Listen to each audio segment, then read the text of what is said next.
Pie Svētās Trīsvienības baznīcas turņa pulcējas simtiem ļaužu, kuri gatavi savām acīm ielūkoties senajā vēsturē, ko slēp centrālā iela Jelgavā. Arī šodien mēs būsim vēstures liecinieki tam, jo tāda iela, kādu var redzēt dažus gadus atpakaļ šajā bildē, viņa vairs nekad nebūs.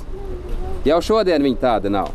Šovasar Lielajā ielā uzsākt rekonstrukcijas darbi un apmēram 2 metru dziļumā skatam pavērs senās Jelgavas aprises, ēku sienu fragmenti, pagrabu velves, vietumis saglabājušies pat pakāpieni. Savulaik iela bijusi mazliet nostāk, bet pašreizējās braucamās daļas vietā bijusi dzīvojamā zona.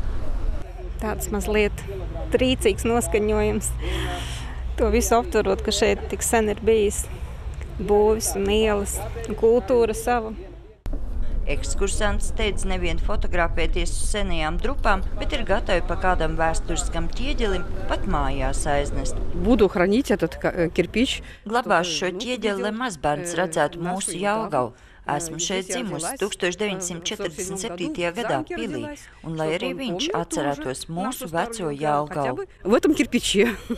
Daudz no atrastajiem sadzīves priekšmetiem sakusuši un pat pārogļojušies, tādējādi atgādinot, ka Otrā pasaules kara laikā Jelgava tika nodedzināta. Aplūkojot atrakto kultūras slāni, pa kuru pusgadsimta garumā braukušas mašīnas, rodas arī atbilde, kāpēc ielas tik ātri kļūst bedrainas.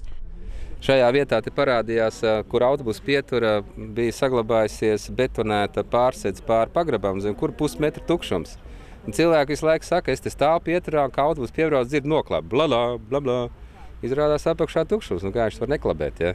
Senās pilsētas aprises ekskursanti klātienē varēs aplūkot vēl tikai nedēļas nogalē. Pēc tam vecā Jelgava atkal nogrims zem zemes, bet nākamajām paaudzēm paliks precizētās senās ielu kartes un fotogrāfijas. Sandra Leitāne, Andris Spāns, TV Spektrs.